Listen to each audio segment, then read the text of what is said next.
Hello students. अब आज हम लोग कंपटीशन के लिए एक टॉपिक और पढ़ेंगे, परपेंडिकुलर एक्सिस ऑफ सिमेट्री। इस पे भी प्रॉब्लम्स है, ठीक है। तो एक परपेंडिकुलर एक्सिस ऑफ सिमेट्री पढ़ेंगे। तो देखिए, इससे भी कुछ प्रॉब्लम आता है जो कंपटीशन में, और सब बच्चा सीखे तो बेहतर रहेगा। तो टॉपिक है आपका, ध्यान दें, परपेंडिकुलर एक्सिस ऑफ सिमेट्री।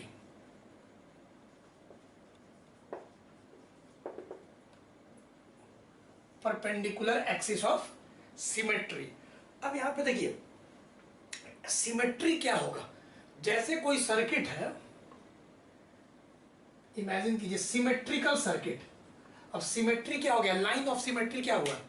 जैसे कि मान लीजिए लाइन ऑफ सिमेट्री वो लाइन हुआ जो एक बॉडी को दो इक्वल पार्ट में डिवाइड कर दे, लाइन ऑफ सिमेट्री, ठीक है।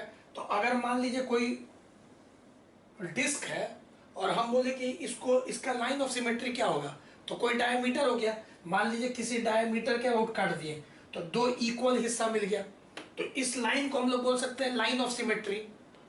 लाइन ऑफ सिमेट्री, सिमेट्री माने क्या, एक ऐसा लाइन जहां से बॉडी को मन में काटा जाए तो दो इक्वल तरह का पार्ट मिले।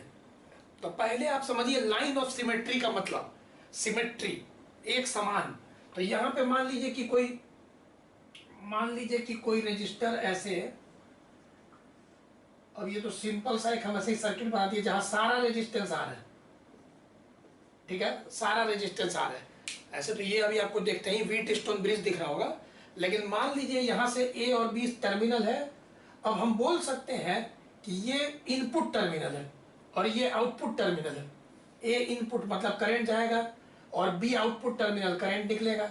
अब ये जो लाइन ज्वाइनिंग टर्मिनल से इसके जो परपेंडिकुलर लाइन होता है, इसको बोलते हैं परपेंडिकुलर लाइन ऑफ सिमेट्री, ठीक है। क्योंकि यहां से अगर हम लोग सर्किट को ऐसे काटेंगे तो दोनों तरफ इक्वल दिख रहा है, जैसा इधर है वैसा इधर है, मतलब कि मिरर दिख रहा है।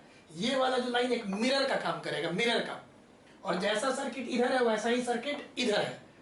तो सबसे पहले इमेजिन कीजिए कि कोई सर्किट है जिसमें सारा रेजिस्टेंस आर है, लेट अस सपोज। जैसे कि वहां देख रहे हैं, प्रॉब्लम बनाएंगे, सिमेट्री तो समझ ही रहेंगे। और एक ए और एक बी टर्मिनल हो गया, जस्ट एक मॉडल है, आप समझिए। अभी एक नेटवर्क है, इसमें बहुत सारा रेजिस्टेंस है। तो इमेजिन कीजिए कि एक नेटवर्क है, अभी बहुत सारा नेटवर्क लेंगे, इसमें बहुत सारा रेजिस्टेंस का गुच्छा है, नेटवर्क है। और ये आपका ए क्या हो गया, इनपुट, इनपुट टर्मिनल जहां से करंट एंटर करेगा। और ये बी क्या हो गया, आउटपुट टर्मिनल, आउटपुट टर्मिनल, ठीक है। अब ये हो गया ए और बी को अगर आप ज्वाइन कीजिएगा तो इसको बोलते हैं line joining input and output terminal. और इसके एक परपेंडिकुलर लाइन होगा, line joining input and output terminal के परपेंडिकुलर एक लाइन होगा। इसी को बोलते हैं परपेंडिकुलर एक्सिस ऑफ सिमेट्री। अभी ऐसा ही लिख रहे हैं, perpendicular axis of symmetry, short में लिखते हैं, पूरा बार बार क्या लिखे, परपेंडिकुलर एक्सिस ऑफ सिमेट्री।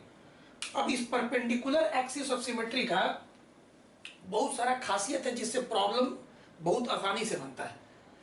पहला बात क्या डेफिनेशन है भाई, कि perpendicular axis of symmetry is a line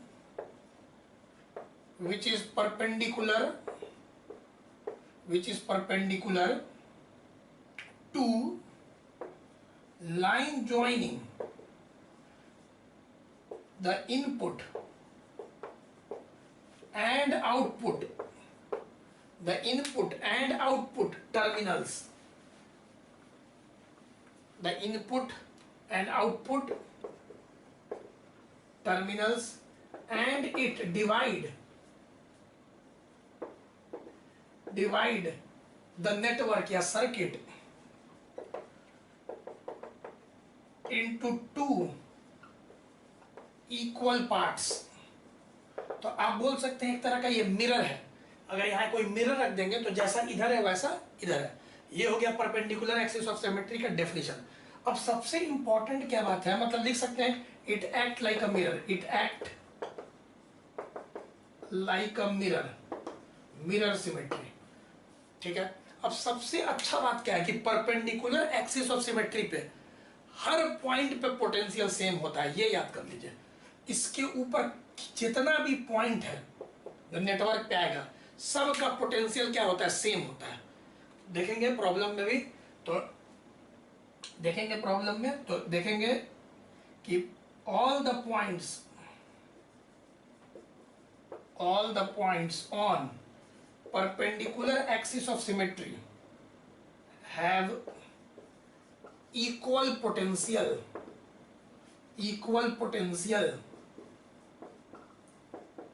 तो सब इक्वी पोटेंशियल होता है, जितना भी पॉइंट आता है इक्वी पोटेंशियल होता है। सेकंड बात, तो पहला बात तो डेफिनेशन था वो तो समझ में आ गया कि भाई line joining input output terminal के परपेंडिकुलर जो लाइन होता है जो मिरर की तरह बिहेव करता है उसको बोलते हैं perpendicular axis of symmetry.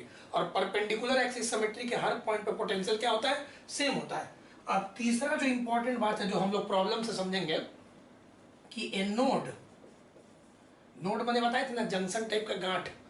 A node on perpendicular axis of symmetry can be made into multiple node। समझाएंगे, पहले लिख लीजिए। A node on perpendicular axis of symmetry can be made into multiple node. एक नोड को 2 node 3 node बना सकते हैं अनुसार, ठीक है। Can be made into multiple node and can be splitted into, split लिख लीजिए यहाँ पे, मेड के जगह स्प्लिट अच्छा वर्ड है। तो can be split into multiple node and if necessary can be cut. अब इसका मतलब क्या है, थर्ड पॉइंट का इसका इंतजार कीजिए कि एक नोड को 2 नोड बना देंगे और जरूरत पड़े तो उसको काट देंगे। अब इसका क्या मतलब वो, ये ट्रिक है, सब समझाएंगे अच्छा से। पहले इसको नोट कर लीजिए डेफिनेशन को, इससे बहुत अच्छा प्रॉब्लम बनेगा। परपेंडिकुलर एक्सिस ऑफ सिमेट्री, और इसका तीनों बात पहले लिख लीजिए जो हम लिखवा रहे हैं। परपेंडिकुलर एक्सिस ऑफ सिमेट्री, ठीक है। चलिए अब देखिए, अब जैसे कि लेट अस सपोज कि कोई क्वेश्चन है, फाइंड आर इक्विवेलेंट, और इस तरह का कोई सर्किट दे दिया आपको, ध्यान दीजिए।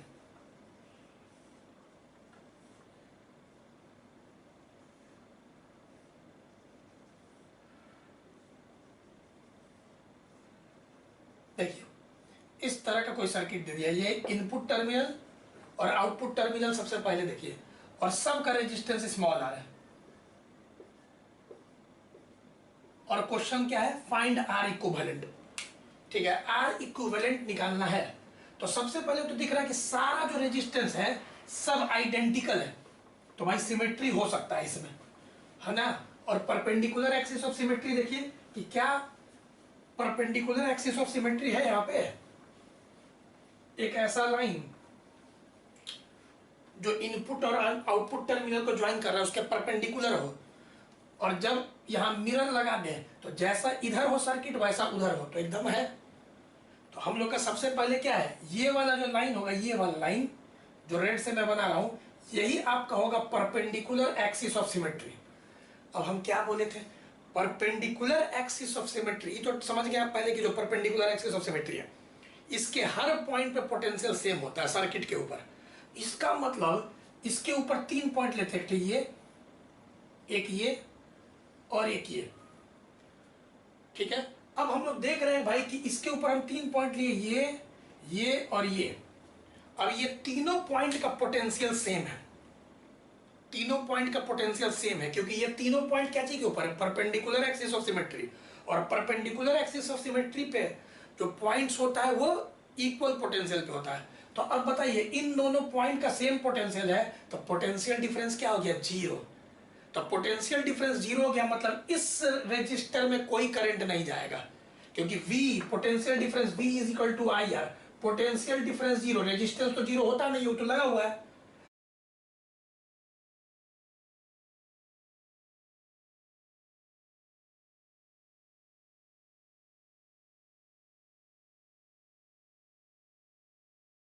तो यहाँ पे कॉमन सेंस से करंट क्या आ जाएगा, जीरो।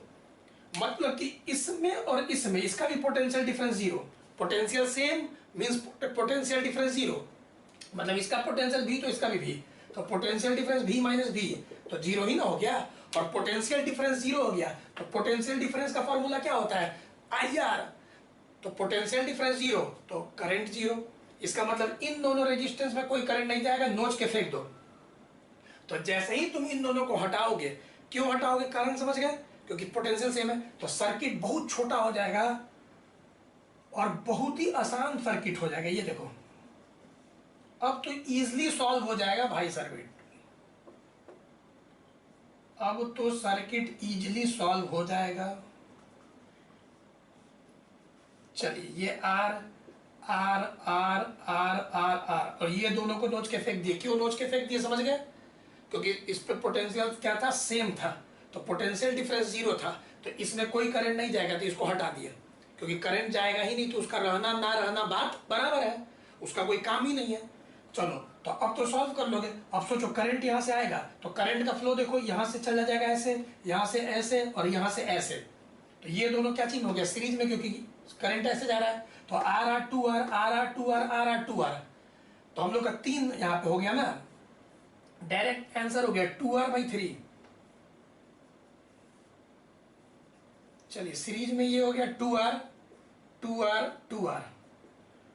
तो हम लोग का देयरफॉर क्या बताए थे ट्रिक, कि जब आइडेंटिकल पैरेलल में होता है तो r/n बताए थे, n कितना है 3, तो डायरेक्ट हम लोग लिख सकते हैं आंसर 2r/3। सॉल्व हो गया, आंसर आ गया। वही अगर मान लेते हैं कोई और क्वेश्चन है, फाइंड r इक्विवेलेंट, और लेट अस सपोज, देखिएगा देखने में आपको एकदम सेम क्वेश्चन लगेगा, लेकिन फिर भी एक बता देते हैं, और ये आप लोग खुद से भी बना सकते हैं, कि ऐसे आपको दे देगा, तो इस सब परपेंडिकुलर एक्सिस ऑफ सिमेट्री से बन जाएगा, क्योंकि अब सबका रेजिस्टेंस स्मॉल आर मान लीजिए, मतलब क्वेश्चन है सबका स्मॉल आर एक्चुअली गिवन है। चलिए इतना सारा, अब देख के डरना नहीं है, ऐसा क्वेश्चन अगर कंपटीशन में आएगा तो देख के डरना नहीं है इसको, ठीक है। अब तुरंत बन जाएगा। सबसे पहले आप ए और बी को देखिए, line joining input and output terminal, उसके परपेंडिकुलर एक लाइन देखिए, अब देखिए कि मिरर की तरह बिहेव कर रहा है कि नहीं। तो यहाँ पे अगर करेंगे तो जैसा इधर है सर्किट वैसा ही इधर है, यहाँ अगर मिरर रखते हैं तो इसका मतलब कि सबसे पहले तो फर्स्ट स्टेप कि ये वाला जो है आपका हो गया परपेंडिकुलर एक्सिस ऑफ सिमेट्री। अब परपेंडिकुलर एक्सिस ऑफ सिमेट्री पे एक हम ये पॉइंट ले लेते हैं, एक ये पॉइंट ले लेते हैं और एक ये पॉइंट ले लेते हैं। अब हम बोल सकते हैं ये पॉइंट ये पॉइंट ये पॉइंट क्या चाहिए, इक्वल पोटेंशियल पे। बताए थे ना कॉन्सेप्ट कि परपेंडिकुलर एक्सिस ऑफ सिमेट्री पे जो पॉइंट्स होता है वो सब इक्वी पोटेंशियल होता है। तो जब इक्वी पोटेंशियल होता है तो इन दोनों के बीच का पोटेंशियल डिफरेंस जीरो, तो इसको नोच के हटा दो, क्योंकि जब पोटेंशियल डिफरेंस जीरो तो उसमें करंट नहीं जाएगा, करंट जीरो ओम्स लॉ से। तो यहाँ पे भी पोटेंशियल डिफरेंस, इसको भी नोच के हटा दो। तो ध्यान से देखोगे तो इन दोनों को जब तुम हटाओगे तो ये पूरा एक ब्रांच हो जाएगा, ये दूसरा ब्रांच, और ये वाला नीचे से तीसरा ब्रांच। मतलब करंट ऐसे जाएगा ऐसे जाएगा ऐसे डिवाइड होगा, और ये एक ब्रांच से ऐसे फिर ऐसे और ऐसे, क्योंकि ये दोनों हट गया है। तो अब डायरेक्ट करते हैं। अब तो तुम लोग ऐसा क्वेश्चन देख चुके हो, तो आर आर आर आर ऊपर हो जाएगा 4r क्योंकि सीरीज में। तो यहाँ पे तुम्हारा ऊपर वाले ब्रांच में 4 रजिस्टर था, वो हो गया 4r, नीचे वाले में 2 है तो 2r, और ये दोनों नोच के फेंक चुके हैं, मन में हटा दिए, ठीक है। अब नीचे वाला फिर से 1 2 3 4 तो 4r क्योंकि सीरीज में, 4r क्योंकि सीरीज में है, ठीक। इसमें कोई डाउट नहीं होगा, एकदम सिंपल लग रहा होगा, सेम क्वेश्चन है दोनों लगभग। अब यहाँ पे हम लोग देख रहे हैं भाई 4r 2r और 4r क्या चीज है, पैरेलल में। तो तुम अपना कर लेना, पूरा भी कर सकते हो, 1/r equivalent is equal to 1/r1 plus 1/r2 plus 1/r3, calculate करके उल्टा कर दो, या हम मन ही में करें तो 4r का क्या हो जाएगा 4r/2 2r, और 2r और 2r का क्या हो जाएगा r 2r/2। तो यहाँ पे हम डायरेक्ट हमको आ गया मन में करके r इक्विवेलेंट कितना आ जाएगा r। तो ऑब्जेक्टिव में ऐसा क्वेश्चन में टिक लग जाता है कि डायरेक्ट r आ गया, ठीक है। अब सबसे इंपॉर्टेंट सवाल, परपेंडिकुलर एक्सिस ऑफ सिमेट्री पे जो थर्ड पॉइंट लिखे थे कि नोड को मल्टीपल नोड बना के कट कर सकते हैं, वो तुम सोच रहे होगे कि उसका मतलब क्या है। देखो ये क्वेश्चन भी तुम देखे होगे, अगर ऑब्जेक्टिव बना रहे होगे कहीं से, अगर ऑब्जेक्टिव बना रहे होगे तो ये क्वेश्चन भी तुम देखे होगे कहीं। फाइंड आर इक्विवेलेंट, क्वेश्चन वही है, आर इक्विवेलेंट निकालना है। इसको देखना, इसको कैसे सॉल्व करोगे।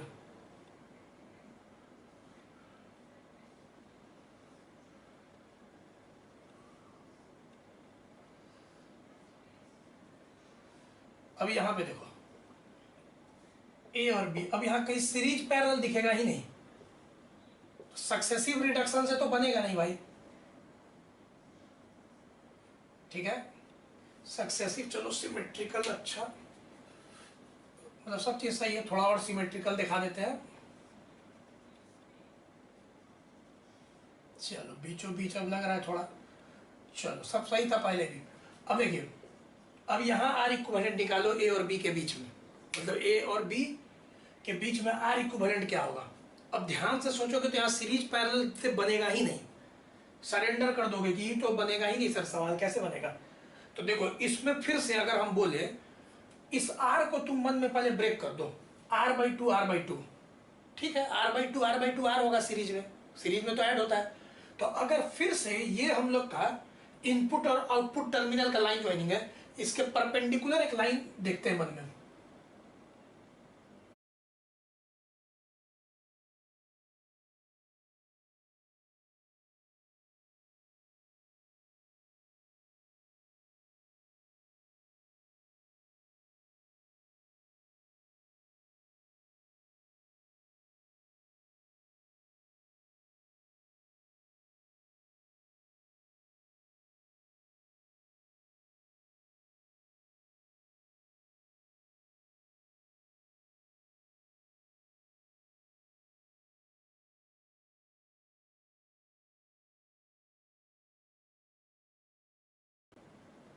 ठीक, अब बताओ क्या ये मिरर अगर रखोगे, आईना टाइप का रखोगे, तो जैसा इधर है वैसा इधर है, इसको मन में ब्रेक कर दो, आर बाई टू हिस्सा इधर, आर बाई टू हिस्सा इधर, आर बाई टू पार्ट इधर कर दो, आर बाई टू उधर कर दो, आर को लिख सकते हैं ना सीरीज में R by two R by to.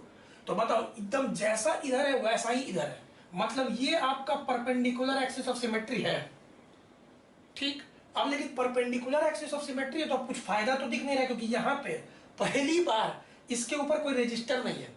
क्योंकि अभी तक क्या करते थे कि परपेंडिकुलर एक्सिस ऑफ सिमेट्री पे कोई रजिस्टर आता था तो उसको नोच के फेंक देते थे, परपेंडिकुलर एक्सिस ऑफ सिमेट्री पे कोई रजिस्टर आता था तो उसको नोच के हम लोग हटा देते थे, फेंक देते थे, यही ना करते थे। लेकिन यहाँ तो इस बार परपेंडिकुलर एक्सिस ऑफ सिमेट्री पे कोई रजिस्टर है ही नहीं, तो उसको नोच के कैसे फेंकेंगे। तो अब क्या करें भाई, ये तो कुछ अलग हो गया क्वेश्चन। पहले था कि पहला और दूसरा क्वेश्चन में रजिस्टर को नोच के फेंक देते थे, लेकिन इस बार परपेंडिकुलर एक्सिस ऑफ सिमेट्री पे कोई रजिस्टर नहीं है। तो देखो क्या करेंगे, लेकिन एक नोड है यहाँ पे, ये देखो नोड, ठीक। अब ये नोड है, अब इसी को हम मल्टीपल नोड, दो नोड में बना सकते हैं। देखो कैसे, अब देखो क्यों, कोई दिक्कत नहीं है, क्योंकि पोटेंशियल तो सेम ही होगा, ऐसा किया जा सकता है और उसके पीछे लॉजिक भी है। जैसे इसी को देखो हम यहां से ऐसे थोड़ा उठा दिए, ऐसे यहाँ पे ऐसे, इस नोड को एक नोड के जगह दो नोड बना दिए, ऐसा सिर्फ उस नोड को करेंगे जो कि परपेंडिकुलर एक्सिस ऑफ सिमेट्री पे, थर्ड पॉइंट है जो लिखवाए थे। अब यहां पे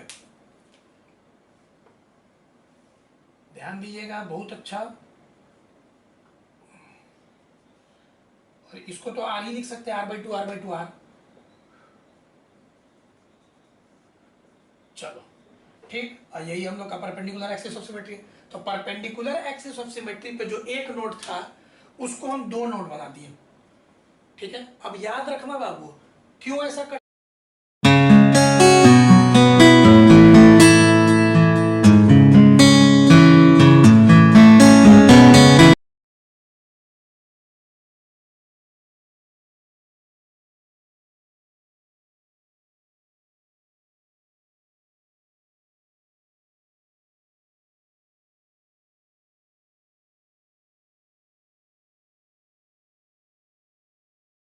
सकते हैं, एकदम कर सकते हैं, क्योंकि जो पोटेंशियल यहाँ पे होगा भी, वही पोटेंशियल यहाँ होगा, क्योंकि ये तो भी पोटेंशियल था ना, उसी तार को थोड़ा खींच दिया, तो क्या दिक्कत है इसमें, लॉजिकल है। क्योंकि पोटेंशियल तो पहले भी था इस पॉइंट का, थोड़ा सा पॉइंट को बढ़ा के तार में सोच रहे हैं, तो उसका भी तो पोटेंशियल भी है। अब जब इन दोनों पॉइंट के बीच का पोटेंशियल v है, तो potential difference v minus v क्या है, 0। इसका मतलब पोटेंशियल डिफरेंस 0 है, मतलब कि उसमें कोई करंट नहीं जाएगा, मतलब इस वायर में कोई करंट नहीं जाएगा। तो जब इस वायर में कोई करंट नहीं जाएगा तो इसको नोच के फेंक दो। तो कोई बच्चा बोले तो अच्छा ट्रिक हो गया, क्योंकि पहले क्या था कि रेजिस्टर होता था, तो रेजिस्टर ही नोच के फेंक देते थे जो परपेंडिकुलर एक्सिस ऑफ सिमेट्री पे आए। अब इसमें रेजिस्टर था नहीं तो नोच के फेंके कैसे, लेकिन मन तो है नोच के फेंकने का, मन तो है। तो अपने से क्या किया, नोड को थोड़ा बढ़ा दिए।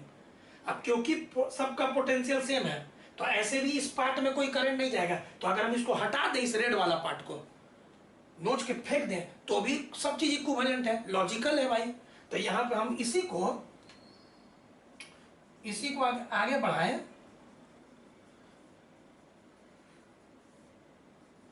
ठीक है। अगर इसी को हम आगे बढ़ा दें तो देखना सर्किट अब सॉल्व हो जाएगा तुमसे। वो आर तुम लिख लेना सब जगह।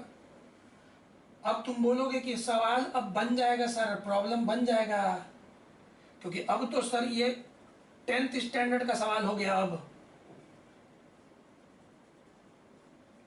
देखो इसको हटा दिए,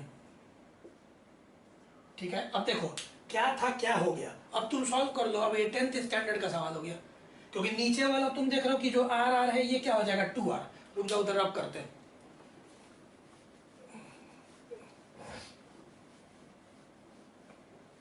चलो क्या बोला, इधर आर आर 2r हो जाएगा, क्योंकि ये नीचे सीधा करंट इसमें जाएगा और यहां से निकल जाएगा, कोई कनेक्शन ही नहीं है इसमें, ये ऊपर चला गया। उसका लॉजिक समझा दिए कंपटीशन के लिए। और इसमें फिर करंट जाएगा, फिर यहाँ डिवाइड होगा, तो ये सिंगल ब्रांच में सीरीज में आ जाएगा। करंट का फ्लो देखो, ये सब बहुत अच्छा से समझाया हुआ है, ठीक है। अब मूर्ख की तरह नहीं करो। करंट ऐसे गया, फिर डिवाइड हुआ, फिर करंट यहाँ से आया, फिर ऐसे डिवाइड होकर मिल के चला गया, तो ये दोनों सीरीज में दिख रहा है करंट डिस्ट्रीब्यूशन से, फ्लो ऑफ करंट, ठीक है। तो हम करते हैं ऊपर वाला को पहले। नीचे वाला तो हो गया भाई तुम्हारा आर आर सीरीज में 2r ए और बी के बीच में। अब ऊपर वाला एक आर को भी लीव करो, इस आर को भी अभी लीव करो, और इस आर को भी लीव करो, ये छोड़ दिया, और ये आर आर सीरीज में 2r।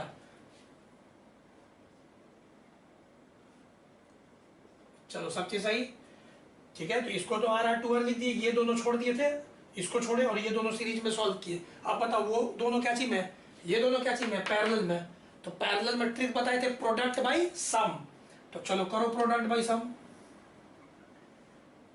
ए बी 2r, अब ये दोनों प्रोडक्ट बाय सम, तो ये आपका r, देखो ये r और ये r छोड़ दिए। अब ये दोनों प्रोडक्ट बाय सम, तो प्रोडक्ट हो गया 2r इंटू r, और सम हो गया दोनों को जोड़ के 3r। प्रोडक्ट बाय सम याद है, आर आर कट गया 2r बाई 3। अब ये सीरीज में तीनों को जोड़ो, स्टेप बाय स्टेप तुम लोग के लिए कर रहे हैं। 2r, अब इन दोनों को जोड़ोगे तो कितना हो जाएगा, आर आर 2r, और 2r plus 2r by 3, 3 2 6, 7 8, 8r by 3, ठीक है। अब ये दोनों बताओ क्या चीज में गया, पैरेलल में। पैरेलल में फिर से दो के लिए क्या बताए थे, प्रोडक्ट बाई सम, तो डायरेक्ट हम लोग का हो गया आर इक्विवेलेंट, मजा आ रहा होगा, product 2r into sorry 8r by 3 into 2r, और इन दोनों को जोड़ेंगे तो 3 2 कितना हो जाएगा 6, 8 6 14, तो 14r बाई 3, 3 3 कट जाएगा, ये कटा कितना बार में, एक r कैंसिल हो जाएगा, तो यहाँ आ गया 8r 8r, 3 3 कैंसिल, एक r भी कैंसिल, ठीक है, बाई 7। तो यहाँ आपका आंसर आ गया 8r बाई 7।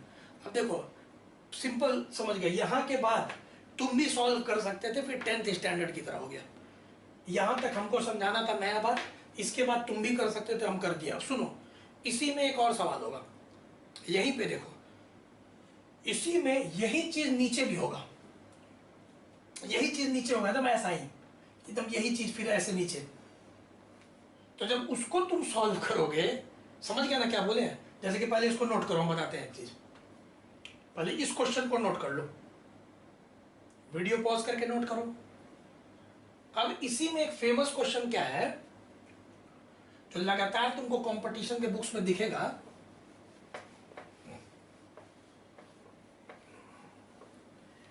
देखो इसी में एक फेमस बात क्या है जो तुमको दिखेगा, इसी क्वेश्चन में ऐसे रहेगा।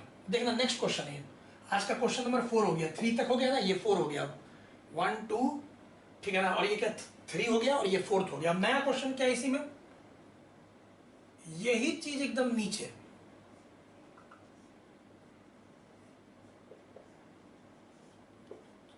चलो बनाएंगे नहीं बस बता दे रहे हैं।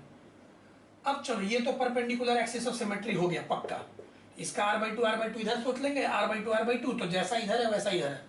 अब दोबारा नहीं बनाएंगे क्योंकि तुम जो ऊपर अभी हम करके दिखाए थे वही चीज अब नीचे भी चलेंगे साथ साथ, तो अंत में जब करते रहेंगे तो यहीं पे 8r/3 नीचे भी आ जाएगा। तुम सॉल्व करना, मतलब कि जो काम ऊपर कर रहे थे वही यहां से भी इसको नोट करेंगे, नोच देंगे, वही काम नीचे करेंगे, यही चीज नीचे भी रहेगा, यही चीज फिर नीचे रहेगा, फिर यही चीज तुम्हारा नीचे रहेगा। तो अंत में तुम्हारा इसमें सॉल्व करोगे तो कुछ ऐसा आ जाएगा, तुम सॉल्व कर लेना खुद से। इसका आंसर सॉल्व करके हमको व्हाट्सअप करना सब, हम बस हिंट दे दिए तुमको कि ये 2r हो गया, ये 8r/3 हो गया, और नीचे वाला पार्ट के लिए भी 8r/3 आ जाएगा। अब ये तीनों पैरेलल में आ गया, अब ये तीनों पैरेलल में आ गया, तुम सॉल्व करके आंसर निकाल देना। ठीक है, तो ये एचसी वर्मा का सवाल था, देखे होगे शायद तुम।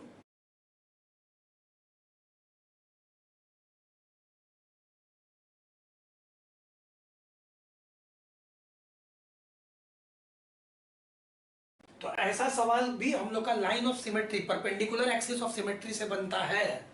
ठीक है, उसके लिए ट्रिक है परपेंडिकुलर एक्सिस ऑफ सिमेट्री। तो इस क्वेश्चन को फिर से ट्राई करना, जो काम हम ऊपर करके दिखाए थे प्रीवियस क्वेश्चन वही काम नीचे करना, फिर धीरे धीरे स्टेप बाय स्टेप चलना। थोड़ा लंबा होगा लेकिन फिर ऐसा आ जाएगा, फिर तीनों पैरेलल में सॉल्व करना है, अंत में आंसर आ जाएगा। तो थोड़ा मेहनत करना, इजी है। तो समझ गया परपेंडिकुलर एक्सिस ऑफ सिमेट्री पे क्यों कोई नोड आता है, तो उस नोड को मल्टीपल नोड में बना दिया, फिर कट कर दिए, कर सकते हैं, लॉजिक है, क्योंकि पोटेंशियल तो सेम ही रहेगा। तो उसमें ऐसे भी उस दो नोड के बीच में करंट नहीं जा रहा था, तो काट के हट के ऐसे भी करंट नहीं जा रहा था, तो उसका रहना ना रहना बात बराबर है। चलो अब देखो, अब एक कॉन्सेप्ट है, पहले बता देते हैं। एक कॉन्सेप्ट है तुम्हारा स्टेडी वाला, स्टेडी स्टेट, आरसी सर्किट। ये सब कंपटीशन के लिए पढ़ा रहे हैं, आईआईटी मेंस के लिए, मेडिकल के लिए। बोर्ड एग्जाम में ये सब नहीं आता, इसीलिए कंपटीशन बूस्टर लिख दिए हैं कंपटीशन के लिए। लेकिन जो बच्चे बोर्ड एग्जाम का तैयारी भी करते हैं, वो जब ऑब्जेक्टिव कहीं बनाते हैं तो इन सब से मिला जुला सवाल आ जाता है। तो नॉलेज होना बहुत जरूरी है, इतना थोड़ा सा सबको एक्स्ट्रा नॉलेज रखना पड़ेगा बोर्ड के अलावा, एनसीईआरटी से थोड़ा उठ के। ठीक है, तो चलो अब RC circuit in steady state हम लोग को पढ़ना है थोड़ा, ये भी नॉलेज जरूरी है। RC circuit in steady state, सबसे पहले आरसी सर्किट क्या हुआ, जैसे कि एक आर मतलब रेजिस्टर और सी मतलब कैपेसिटर को हम लोग कोई बैटरी ले लिए, पहले अच्छा पहले बैटरी लगाते हैं, और कोई लेटर सपोज स्विच। ठीक है, देख लो आरसी सर्किट है। अब एट टी बराबर 0 मतलब इनिशियल स्टेट, एक होता है इसका इनिशियल स्टेट, इनिशियल स्टेट। ठीक, अब जैसे ही इनिशियल स्टेट क्या होता है, जैसे ही स्विच हम क्लोज किए, मतलब एकदम टी बराबर 0, तब इसका जो अवस्था होता है इनिशियल स्टेट बोलते हैं उसको। फिर थोड़ा सा समय लगता है, पहले देखो इनिशियल स्टेट में क्या होगा, अगर हम पूछे इनिशियल स्टेट में चार्ज क्या होगा कैपेसिटर में, अगर हम इनिशियल स्टेट में पूछे चार्ज ऑन द कैपेसिटर 0, क्योंकि शुरू में तो अनचार्ज है कैपेसिटर, कोई चार्ज नहीं है, और एकदम जस्ट स्विच बंद नहीं किए तो ऐसा थोड़ी कि तुरंत हो जाएगा। टी बराबर 0 पे कोई चार्ज नहीं था। अब कोई चार्ज नहीं तो तुम जानते हो Q बराबर सी वी, या V is equal to Q by C, capacitance तो 0 होता नहीं है। अब Q 0 है इनिशियल स्टेट में, तो यहाँ पोटेंशियल डिफरेंस भी 0। तो तुमको एक मेथड हम बताए थे लास्ट वीडियो में कि अगर इस बैटरी का वोल्टेज V है तो इधर V माने तो इधर 0 मान सकते हैं, ये सिखाए थे। तो ये 0 0 0 0 0, अब हम जानते हैं कि इनिशियल स्टेट में जब कोई चार्ज नहीं है तो पोटेंशियल डिफरेंस जीरो, मतलब ये जीरो तो इधर भी जीरो। कैपेसिटर पे अगर चार्ज ही नहीं है तो इधर potential difference zero, charge zero तो पोटेंशियल डिफरेंस जीरो। तो अगर एक तरफ जीरो पोटेंशियल तो दूसरा जीरो, तब ना जीरो माइनस जीरो, लॉजिक लगाओ। तो इनिशियल स्टेट में चार्ज भी नहीं है, पोटेंशियल डिफरेंस भी जीरो है, तो दोनों तरफ पोटेंशियल भी जीरो है। ठीक है, अब यहाँ पे भी पोटेंशियल भी, तो बताओ करंट, अब यहाँ रेजिस्टर का पोटेंशियल डिफरेंस है, तो रेजिस्टर में जो करंट होगा वो होगा कितना, भी पोटेंशियल डिफरेंस बाई रेजिस्टेंस। यह है इनिशियल अवस्था। लेकिन सुनो, कुछ पल के बाद t बराबर जीरो पे थोड़ा देर के बाद ये स्टेडी स्टेट में आ जाएगा। हम लोग को यही समझना है, स्टेडी स्टेट। कुछ पल, अभी स्टेडी स्टेट का मतलब क्या, जब कैपेसिटर चार्ज हो गया। जब कैपेसिटर चार्ज हो गया तो समझना, जब कैपेसिटर चार्ज हो गया, फुल चार्ज हो गया, अब नहीं होगा चार्ज, जितना होना था हो गया। इसका मतलब क्या बताते हैं, इक्वल प्लस, और ये बोलो क्या माइनस। तो यहाँ पे तो हम लोग जीरो ही माने थे, और यहाँ पे भी, क्योंकि पोटेंशियल डिफरेंस भी था, रेजिस्टेंस आर था। तो जब चार्ज हो गया तो इसका पोटेंशियल डिफरेंस बैटरी का और इसका सेम हो जाता है, मतलब यहाँ पे भी पोटेंशियल भी। अब रेजिस्टर का पोटेंशियल डिफरेंस जीरो हो जाता है इस ब्रांच में। स्टेडी स्टेट में जब कैपेसिटर पूरा चार्ज हो जाता है, ठीक है, तो ये जो ब्रांच तुम देख रहे हो, इस ब्रांच में अब करंट जो है जीरो हो जाएगा। क्यों? क्योंकि रेजिस्टर का पोटेंशियल, रेजिस्टर का जो पोटेंशियल डिफरेंस है वो जीरो हो गया, भी माइनस बी जीरो। तो करंट क्या होता है, पोटेंशियल डिफरेंस बाई रेजिस्टेंस। तो स्टेडी स्टेट का मतलब क्या होता है ना, जब कैपेसिटर को जितना चार्ज होना था हो गया, Q बराबर कितना होता है, Q बराबर CV। अब ये अकेले इसका पोटेंशियल डिफरेंस V हो गया। तो यहाँ नोट क्या करना है, सुनो थोड़ा सा नॉलेज के लिए। हम लोग के सवाल पूछता है स्टेडी स्टेट में, ठीक है। तो in steady state, in steady state a capacitor is fully charged and thus no current flows in the capacitor branch, in the capacitor branch. इसीलिए याद होगा, कैपेसिटर जब हम पढ़ा रहे थे ना, तो हम बोलते थे एक लाइन कि जैसे ही तुम स्विच बंद करते हो कुछ पल के लिए करंट फ्लो करेगा, और उसके बाद जब कैपेसिटर पूरी तरह से चार्ज हो जाएगा तो फिर करंट जीरो हो जाता है। बहुत बार हम बोले थे, एक दो बच्चा व्हाट्सएप पे पूछा भी था कारण, तो बोले भी थे, उसको बताए भी थे कि कैपेसिटर कुछ पल के लिए चार्ज होता है, कुछ टाइम लगता है, उसका ट्रांजिएंट टाइम बोलते हैं उसको, ट्रांजिएंट स्टेट, यहाँ से यहाँ आने में जो स्टेट होता है। और ट्रांजिएंट स्टेट में जब करंट फ्लो करता ही चार्ज हो जाता है, तो उसके बाद फिर कैपेसिटर ब्रांच में करंट जीरो हो जाता है। याद कर लो कॉन्सेप्ट, ये बहुत इंपॉर्टेंट कॉन्सेप्ट है। जो बच्चा कंपटीशन के लिए तैयारी कर रहा है सब कोई नॉलेज में देखो, in steady state capacitor is fully charge and thus no current flows in the capacitor branch. मतलब इसी को बोलता है कैपेसिटर जब पूरी तरह चार्ज हो जाता है तो capacitor behaves, steady state behaves like a pure insulator, एकदम इंसुलेटर की तरह बिहेव करता है। कॉन्सेप्ट याद कर लो, insulator,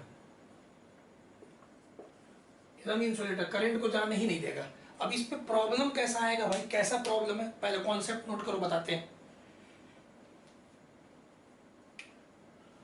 RC circuit in steady state, तो initial state, steady state, steady state थोड़ा देर के बाद, स्विच बंद करके थोड़ा देर के बाद जो स्टेट आएगा, जब कैपेसिटर पूरी तरह से चार्ज हो जाएगा, और चार्ज हो जाएगा तो अपने ब्रांच में कोई करंट को जाने नहीं देगा, एकदम याद कर लो, बहुत इंपॉर्टेंट कॉन्सेप्ट है, ठीक है, इसको नोट करो।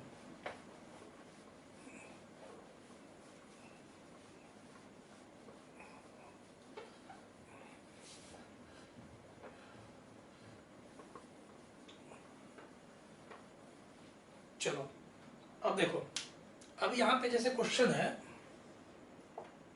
Find charge on capacitor in steady state. तो देखो आरसी सर्किट का स्टेडी स्टेट में हम लोग से पूछ रहा है कि चार्ज क्या होगा, और डायग्राम दिया हुआ है, 6 माइक्रोफराड का एक कैपेसिटर है,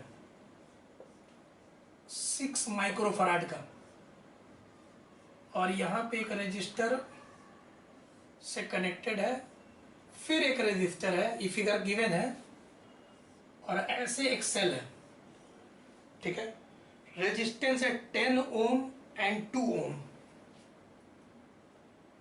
10 ohm and 20 ohm, sorry 20 ohm, और वोल्टेज है 2 वोल्ट का बैटरी है। 10 ओम, 20 ओम, 6 माइक्रोफराड का कैपेसिटर है, कैपेसिटर पढ़ाए थे ना, कैपेसिटेंस दिया हुआ है, और 2 वोल्ट है। अब ना कि चार्ज बताइए कैपेसिटर पे स्टेडी स्टेट में। तो कॉन्सेप्ट याद रखो कि जब शुरू में तो करंट ऐसे जाएगा, इधर भी जाएगा, सब जगह जाएगा, लेकिन जब कैपेसिटर पूरा चार्ज हो जाएगा तो कैपेसिटर ब्रांच में कोई करंट नहीं जाएगा, ठीक है ना। कैपेसिटर ब्रांच में कोई करंट नहीं जाएगा, कब? जब स्टेडी स्टेट आ जाएगा। स्टेडी स्टेट का मतलब क्या? जब कैपेसिटर फुल्ली चार्ज हो जाएगा। चलो तो अब तुम बताओ, मान लो स्टेडी स्टेट, अब स्टेडी स्टेट आ गया, तो at steady state, at steady state, चलो स्टेडी स्टेट में आ गया, इसका मतलब क्या कि जो करंट ऐसे निकलेगा यहां से, वो पूरी तरह से ऐसे जाएगा, ऐसे ऐसे, क्योंकि जो कैपेसिटर वाला जो ऊपर का ब्रांच है उसमें अब कोई करंट नहीं जाएगा। यही कॉन्सेप्ट है, इसलिए एक प्रॉब्लम बता रहे, इसे समझ लो, बेसिक कहीं तुमको ऑब्जेक्टिव दिख जाएगा कंपटीशन के, इसे बनाओगे तो अब यहां से तुम देखोगे भाई इन स्टेडी स्टेट अगर हम पूछें कि आर इक्विवेलेंट बताओ, तो अब इसको तुम एकदम भूल जाओ ऊपर वाले ब्रांच को, तो ये दोनों सीरीज में आ जाएगा कि जो करंट यहाँ वही करंट यहाँ, एकदम सीधे ऐसे फ्लो करेगा करंट स्टेडी स्टेट में। तो ये हो जाएगा तुम्हारा 30 ओम, ठीक है, ये हो गया तुम्हारा 30 ओम।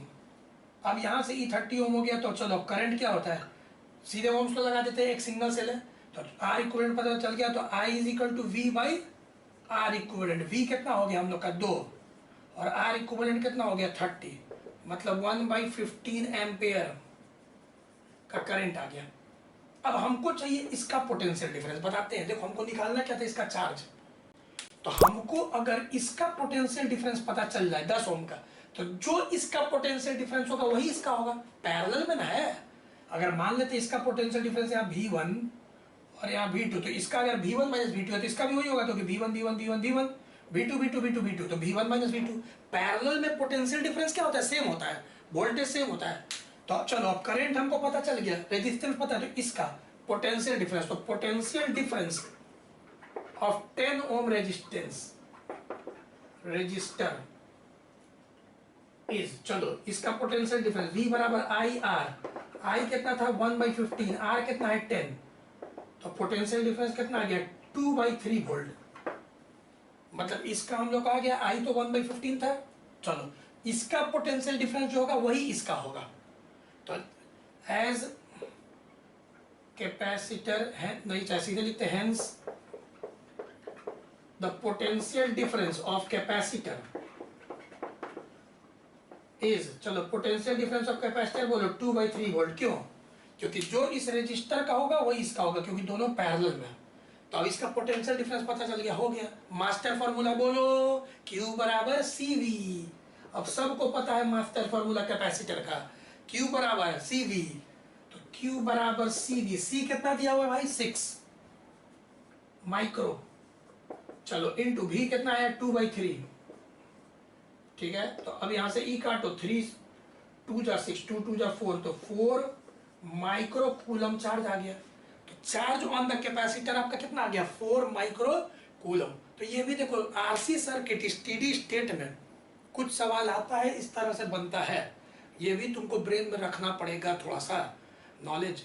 तो आज हम लोग 2 टॉपिक अभी पढ़ लिए हम लोग, ठीक है। एक और पढ़ाते हैं टॉपिक, क्यूब वाला प्रॉब्लम बता देते। क्यूब वाला प्रॉब्लम का रेजिस्टेंस कैसे निकलेगा, एनसीईआरटी का एक एग्जांपल है, इसको बताते हैं। देखो इसको नोट कर लेना। देखो एनसीईआरटी में एक एग्जांपल है, इसको हम बताते हैं कैसे एनसीईआरटी सॉल्व किया है। बोले थे 3-4 दिन से बोल रहे थे कि बताएंगे बताएंगे, याद है ना क्यूब वाला प्रॉब्लम। देखो जैसे कि फाइंड आर इक्विवेलेंट, अब सुनना ध्यान से, बिटवीन ए एंड बी। बहुत ही अच्छा सवाल। अब सबसे पहले तुमको बहुत आसानी से बनेगा, एक क्यूब है,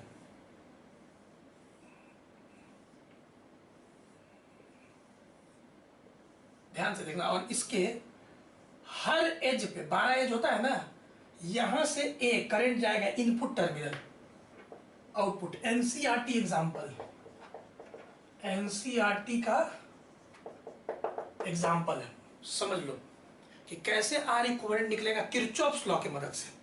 ऐसे तो इसको हम 3-4 मेथड से बना देंगे, हम तो सीरीज पैरेलल से भी बना देंगे, लेकिन अभी एनसीईआरटी मेथड से करते हैं किरचॉफ्स लॉ से आर इक्विवेलेंट कैसे निकलेगा।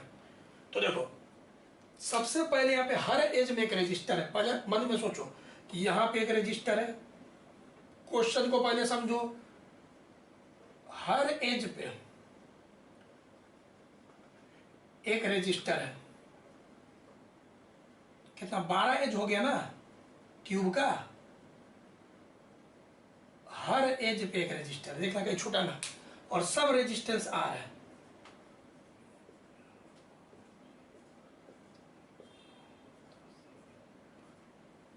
अब तुम सोच रहा होगा कि कहाँ छूट गया, कहीं नहीं छूटा है, पूरा हो गया 12। ठीक है, तो 12 रेजिस्टर लगा हुआ है क्यूब पे, और टर्मिनल देखो डायगोनल वाला है, अपोजिट डायगोनल है ना। ए और बी को ध्यान से देखो ना, अपोजिट डायगोनल, जैसे इस रूम का उस एंड से इस एंड, तो यहाँ डायगोनल, अपोजिट डायगोनल के अबाउट आर इक्विवेलेंट चाहिए। ठीक, क्वेश्चन समझ में आ रहा है। बहुत एक लाइन में बनेगा, लेकिन किरचॉफ लॉ से बनाते हैं इसको, जैसे एनसीईआरटी बनाया, सीरीज पैरेलल से भी बना सकते हैं। ठीक है, अब यहाँ पे एक बैटरी लगा देंगे। पहले सब जानता है कि ए और बी में के बीच का मतलब ए और बी के बीच में बैटरी लगाना, ये सबको बता चुके हैं हम, तो हम लोग एक बैटरी लगा दिए। अब सुनो, मान लो यहाँ पे करंट आई बैटरी से निकला, तो मिलेगा भी कितना करंट आई। जिस किसी भी सेल से जितना करंट निकलता है उतना ही उसको वापस मिलना चाहिए, लॉ ऑफ कंजर्वेशन। अब बात क्या है ना बाबू, कि ये जो आई करंट है जब इसमें जाएगा तो डिवाइड होगा इक्वली, आई बाई 3, जैसे आई का 3 पार्ट में डिवाइड करो, इक्वल पार्ट, तो I by 3, I by 3, I by 3। अब ऐसा क्यों होगा, देखो पाथ सिमेट्री, यहां पाथ सिमेट्री है, पाथ सिमेट्री, बस यही तुमको समझना है। पाथ सिमेट्री का मतलब समझो, जैसे क्या बोलता है कि मान लो, जैसे कि पहले तुम सिंपल सोचो कि एक रजिस्टर, पाथ माने क्या, रास्ता, और अगर एक जैसा रास्ता होता है ना तो करंट का डिवीजन इक्वली होता है। जैसे कि मान लो ये रजिस्टर आर है, ये रजिस्टर आर है, ए और बी टर्मिनल है जिसके बीच में बैटरी है, तो ऑब्वियस है कि दोनों रेजिस्टेंस अगर आइडेंटिकल है, सेम है, और यहाँ पे करंट आई आ रहा है, तो तुम तुरंत बोलोगे कि sir equal I by two divide हो जाएगा, आई बाई टू डिवाइड हो जाएगा, क्योंकि जब दोनों रेजिस्टेंस सेम है तो करंट भी लग रहा है देखने ही से कि इक्वली डिवाइड होगा भाई। ठीक है, सेम टू सेम। पहले बेसिक चीज सोचो, बेसिक चीज कि यहाँ पे एक और रजिस्टर लगा दें, ये भी आ रहा है। अब सब बच्चा तुरंत बोलेगा कि जब आई यहाँ पे आएगा तो तीनों में डिवाइड होगा, I by 3, I by 3, I by 3। क्यों, कैसे पता चला, क्योंकि यहाँ पाथ सिमेट्री है। पाथ सिमेट्री का मतलब इनिशियल और फाइनल, ए और बी, इनपुट और आउटपुट, इनिशियल और फाइनल के बीच में जो पाथ, जो रास्ता है वो लगभग सेम लग रहा है, तो करंट इक्वल डिवाइड होगा। तो ये तो बहुत जल्दी समझ में आ रहा है। अब इसमें कोई बच्चा बोलेगा इसमें तो ऐसा दिख नहीं रहा है। देखो नियम क्या है, रूल क्या है, पहले तो सब रेजिस्टेंस इक्वल है भाई।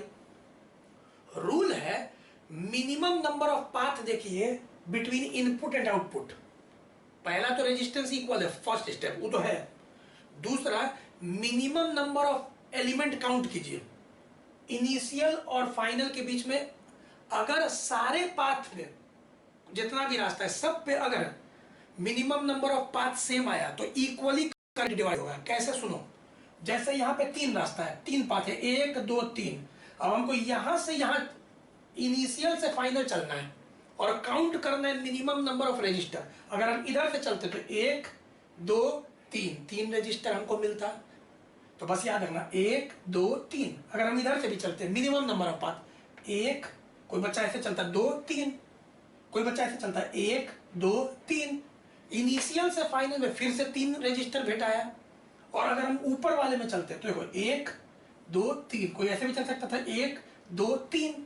इसका मतलब इनिशियल और फाइनल के बीच में जब हम तीनों रास्ता से जाए तो minimum number of register equally भेटा रहा है, इसके अलावा भी 3 भेटा रहा है ए और बी के बीच में, इस पाथ से भी जाए तो 3 भेटा रहा है ए और बी के बीच में, और इस पाथ से भी जाए तो हमको 3 ही भेटा रहा है।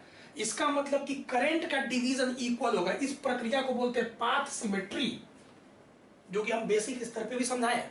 तो यहाँ पे I/3 अब सोचो, अगर यहाँ से I/3 जा रहा है तो यहाँ से निकलना भी I/3 चाहिए सिमेट्री से, यहाँ से भी I/3 और यहाँ से भी I/3, तब ना I निकलेगा, क्योंकि I निकलना तो I ही है ना, तो I/3, क्योंकि जितना करंट घुसा उतना ही वापस फिर निकलना चाहिए।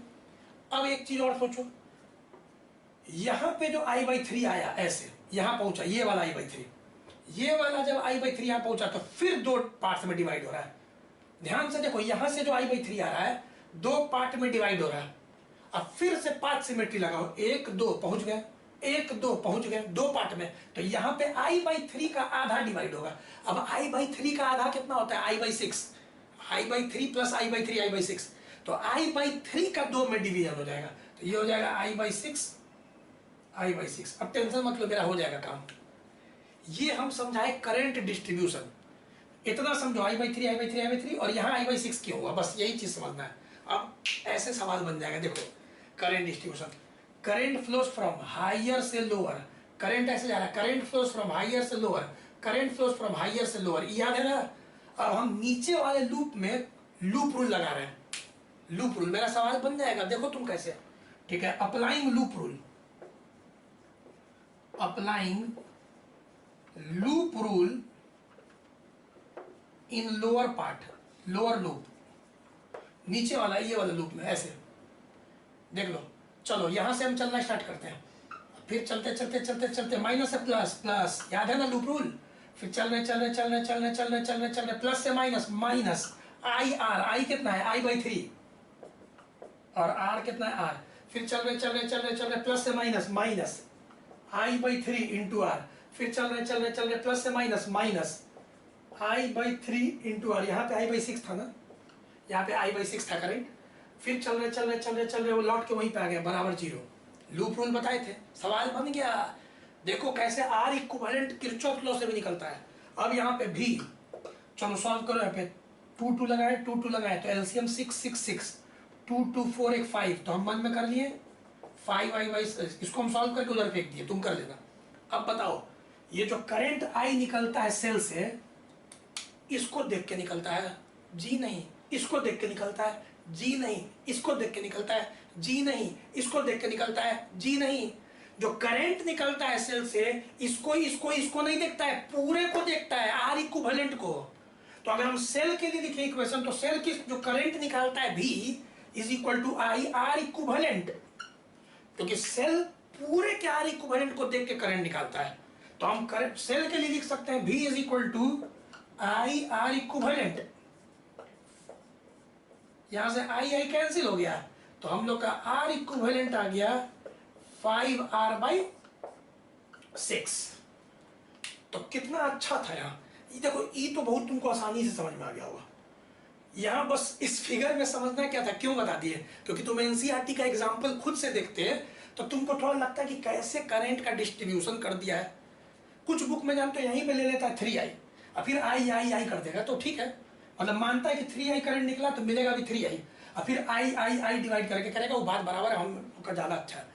तो मेन करंट डिस्ट्रीब्यूशन समझना था पाथ सिमेट्री से, कि जब इक्वल पाथ लगता है करंट को तो इक्वली डिवाइड होता है। अगर पाथ आइडेंटिकल लगता है इनिशियल और फाइनल के बीच में, तो करंट का डिवीजन इक्वली होता है। तो एक बार करंट डिस्ट्रीब्यूशन समझ गए तो फिर लूप रूल लगा दिया लोअर लूप में, और आर इक्विवेलेंट आ गया। और कॉन्सेप्ट क्या था कि सेल से जो करंट निकलता है, इसको देख के इसको देख के नहीं, टोटल के आर इक्विवेलेंट को। तो सेल के लिए लिखते हैं V is equal to I R, R क्या? R equivalent. ये चीज समझना था, ठीक है दोस्त। तो ये भी तुम्हारा हो गया। अभी देखो, जितना कॉन्सेप्ट हम बताते हैं सबको प्रैक्टिस करो, चैप्टर 1 2 3। और हम तुमको एक बात बोले थे कि जब भी कोई चैप्टर एंड हो तो फॉर्मूला सीट, बहुत बच्चा हमको व्हाट्सअप किया चैप्टर 1 और 2 का, बहुत खुशी हमको हुआ कि सब फॉर्मूला सीट बना के हमको भेजा। अच्छा लगा कि तुम लोग सब पढ़ रहे हो, सब आंसर भी, कल सैकड़ों बच्चा आंसर दिया जो पोटेंशियल वाला था, 17.3 कुछ आया था वोल्ट, तो बहुत अच्छा लगता है, सब व्हाट्सअप करते हो जब हम प्रॉब्लम देते हैं तुमको, तो जो जो आंसर दे रहा है वेरी वेरी गुड। तो फॉर्मूला सीट बनाओ, क्योंकि देखो जो बच्चा सारा फॉर्मूला को, जब सबसे पहले तो भाई जो कॉन्सेप्ट हम बताते हैं, थ्योरी और कॉन्सेप्ट सब टॉपिक में, पोटेंशियोमीटर हो गया या ड्रिफ्ट वेलोसिटी हो गया, ठीक है। तो सबसे पहले जिस बच्चा का फंडा क्लियर होगा, कॉन्सेप्ट क्लियर होगा, ठीक है, उसका सारा प्रिंसिपल क्लियर होगा कि किस प्रिंसिपल पे कोई चीज काम कर रहा है, कॉन्सेप्ट क्लियर है, थ्योरी क्लियर है, थ्योरी, कॉन्सेप्ट, प्रिंसिपल, डेरिवेशन, कितना डेरिवेशन आता है इस चैप्टर में, तो कम डेरिवेशन था, ठीक है ना। जिस बच्चा का थ्योरी, कॉन्सेप्ट, प्रिंसिपल, डेरिवेशन लगातार प्रैक्टिस कर रहा है और फॉर्मूला को उसका याद कर रहा है, लर्न भी बहुत इंपॉर्टेंट है समझने के बाद, ये 5 चीज कर रहा है, उसका सब क्लियर होते चल जाएगा अभी, ठीक है। फिर एंड में तो हम जनवरी में पूरा शुरू से एक बार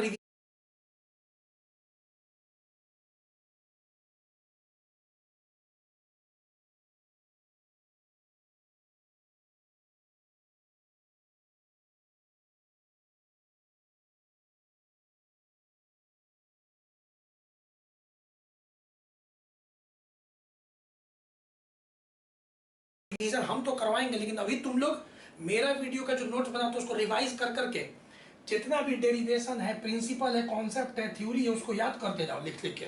फॉर्मूला को एक जगह भी लिख लो, उससे जल्दी रिवीजन होता है, ठीक है। तो फिर मिलते हैं इन द नेक्स्ट वीडियो, ठीक है। Take care, bye bye.